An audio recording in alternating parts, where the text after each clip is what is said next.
Hi, welcome to my video about making your own Braille books using items from around the house, and of course a Perkins Brailler, and one of my other secret ingredients is wallpaper sample books, and I'll tell you more about that as I go through this video. So here are 3 books that I created. A teacher had asked me to make them for a student that she works with and that I was doing some work with as well, who is blind. He's nonverbal, and they're not sure yet of his level of cognition. Although he's 10 years old, this was his first year going to school, and before that he was apparently not doing very much at home at all. So she wanted some books on counting, on shapes, and a bit of a story book. So for this first book, it's called A World of Shapes, I used a binder. I used stuff from around the house, game pieces, Lego pieces, and I used a whole bunch of cutouts from wallpaper sample books that I had gotten from a local wallpaper and paint store. So the texture on these books I just love it. Again, this is made possible by the wallpaper sample books. So here's what I brailled using the Perkins Brailler. I have my Unified English Braille certification as a transcriber from the CNIB. Here's a button. So those are all the circle shapes. Love the colors as well, although obviously the person that you work with who is blind wouldn't be able to enjoy those, but the textures. So here are again some various shapes that this person can feel with the various textures and the way that it feels differently. There's shells, stars, this is from the wallpaper sample book again, and then hearts. So that's that book, again using a binder, wallpaper sample books, and stuff from around the house. This was another book that I created. It's a storybook about Mooley the rooster. I made up the story. These are all cutouts from the wallpaper sample books. And then this is a little piece.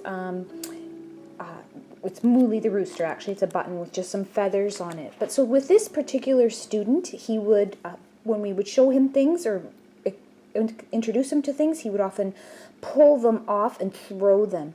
So we thought, why don't we make a book where he actually is being asked to do that, to pull things off and not throw them, but put them somewhere. Again, the texture. This is actually an old photo album. So one of those albums that would have the sticky pages with the plastic, I just took the plastic off and then attached my Braille and my various backgrounds, and then here on every page we've got Mooley the rooster for the student to actually pull off and put somewhere. And so the story is, where's Mooley the rooster? Up on the rough rock singing cock-a-doodle-doo. And then here where's Mooley the rooster? Up on the bumpy wall singing cock-a-doodle-doo. And then he has to find Mooley, feel for him, find him. Here's the next one. Where's Mooley the rooster? Up in the tree. This is like a tree bark. Again, just love what you can get from the wallpaper sample book. This one's really soft. There's Mooley. This one looks like a rock. Feels a bit rougher like a rock. This feels a bit grainy. And then here he is on a branch, fast asleep, the story says. So that was a story that I wrote and then turned into this Braille book, thinking especially of this student with his various needs. And then this is my last book, 1 to 5 Sing and Slide. This was introducing counting 1 to 5. Again, the student has a very rudimentary understanding of things. I wanted this background texture on every page. You know, we sighted readers can enjoy the colors and the pictures of books, but for someone who's blind, they can't see that. And so I thought the textures, the various textures can almost be like that, adding that aesthetic, that sort of neat experience to reading, not just, getting information or hearing the story, but actually enjoying some of that stuff. The other thing that was important to me was to introduce the concept of one, with an object, one button, a sound, one sound, and a movement, one slide. You would take a paper clip here, if I can get that, and slide it down. So there is that generalization of what is a number 1. It's not just a button, it can be a one sound, a one movement. And then going on to 2, the same idea. Here again, this is really soft. And again, using household items, popsicle sticks, buttons, rubber bands, three buttons, 3 slides, 3 sounds, 4 buttons, 4 slides, 4 sounds, 5. I love this background. It's almost like a snake texture.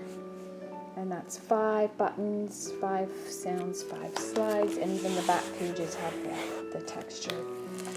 So I got these books from, I mentioned the paint and wallpaper store. I'll just quickly show you the stack of books that we got, my husband and I got, that they were just going to throw in the dump anyway.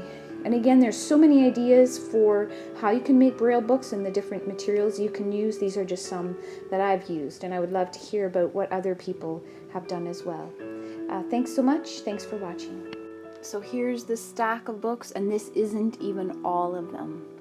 Just so many different options for textures especially. Not all of them are textured, but it's amazing how many of them are, and just how many different textures there are as well.